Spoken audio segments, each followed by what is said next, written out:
Imagine rebuilding a nation from ashes. No oil, no vast land, no inherited wealth, cities flattened, industry erased, poverty everywhere, only discipline, only strategy, only relentless ambition. South Korea did exactly that, and the system that made it rich may now be facing its greatest test. In 1950, Korea became a battlefield. Cities burned, families fled, infrastructure vanished beneath bombs. Survival replaced ambition. The nation fractured under relentless war and devastation. Fields lay abandoned. Famine spread quietly. Refugees crowded shattered streets. Hunger erased dignity. Trust dissolved. The social fabric tore apart under exhaustion and constant uncertainty. Factories stood silent. Railways twisted in ruins. Markets barely functioned. Currency weakened. Production collapsed entirely. The economy was not struggling, it was lifeless. Government authority wavered. Institutions were fragile. Competing factions undermined coordination. Military dependence deepened vulnerability. Ordinary citizens faced instability without protection, clarity, or credible leadership. Reforms began cautiously. Land redistribution shifted power structures. Legal frameworks reemerged. Early industrial support appeared. Order did not arrive suddenly. It was constructed slowly, deliberately. South Korea's story did not begin with wealth or advantage. It began with discipline, scarcity, and a relentless determination to rebuild trust from nothing. Under American protection, security stabilized the peninsula. Defense burdens eased.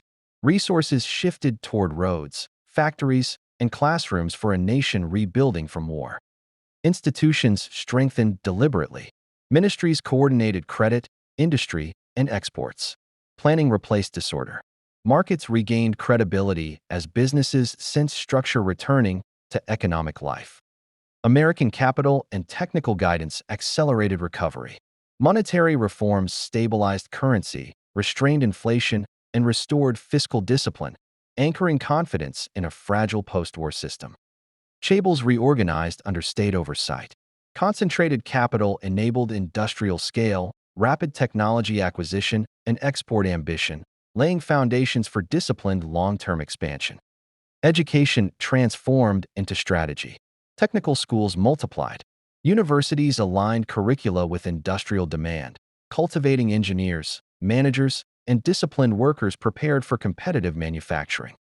South Korea's economic DNA crystallized around coordination, alliance, and ambition, pairing domestic reform with global partnership to convert devastation into structured possibility. From the 1960s through the 1980s, South Korea accelerated relentlessly, an export-driven surge later called the Miracle on the Han River. Steel mills roared. Shipyards expanded. Electronics factories multiplied. Government agencies and Chaebols synchronized investment, ensuring disciplined capital allocation across strategic industrial sectors.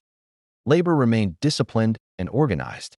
Vocational training deepened skills, while coordinated wages limited unrest and preserved competitiveness during rapid industrial expansion. Ports expanded. Highways connected cities. Energy networks stabilized production. Infrastructure transformed logistics into advantage, linking factories seamlessly to global markets. Households saved aggressively. Consumption stayed restrained. Capital accumulated domestically, funding factories, machinery, and research instead of short-term indulgence or speculative bubbles. By the 1980s, famine memories faded. South Korea stood industrial, export-driven, disciplined, its economic identity forged through coordination, sacrifice, and relentless productivity. By the late 1980s, democracy reshaped South Korea, expanding labor rights, civil freedoms, and wage demands, redefining relationships between workers, corporations, and the state. Financial markets liberalized rapidly. Credit expanded. Stock exchanges deepened.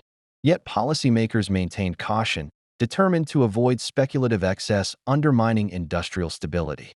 Chaebols faced mounting scrutiny. Reforms demanded transparency, accountability, and regulatory discipline to prevent concentration from evolving into systemic economic fragility. Export champions matured globally. Shipbuilding, automobiles, and electronics competed through engineering excellence, scale efficiency, and relentless incremental innovation.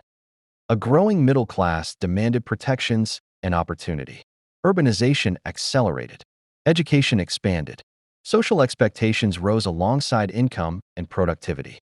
South Korea's economic DNA adjusted carefully, balancing democracy with discipline, modernization with coordination, proving political liberalization need not destroy industrial momentum.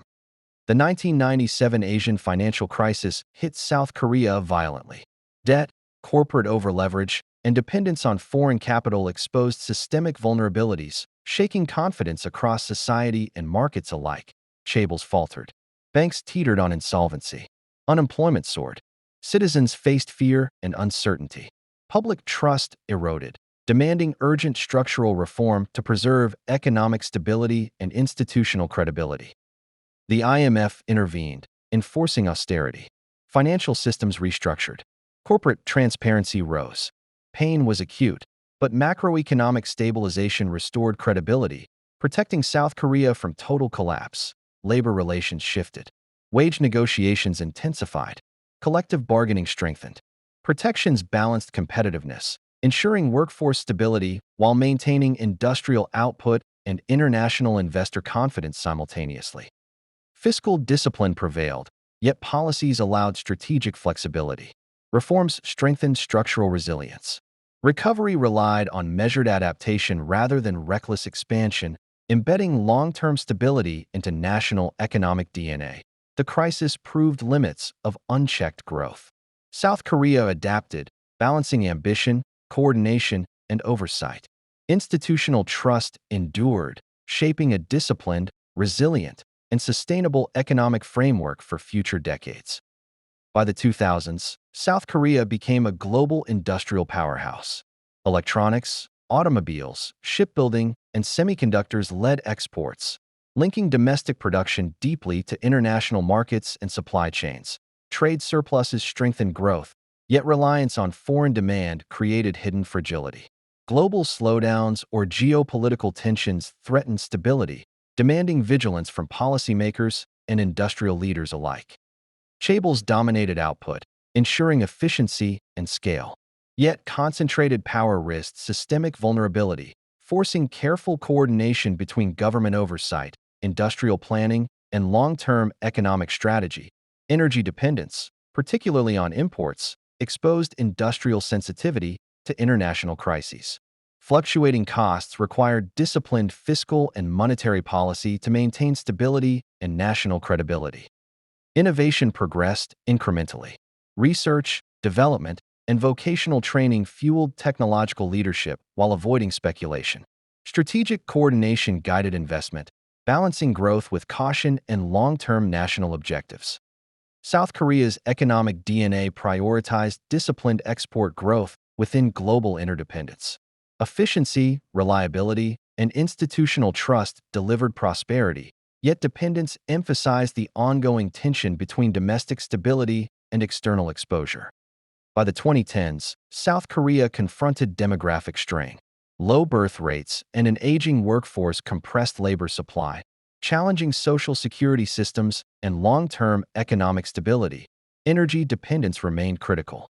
Reliance on fossil fuels and regional instability demanded investment in renewables and industrial adaptation to higher costs, ensuring continued competitiveness and resilience.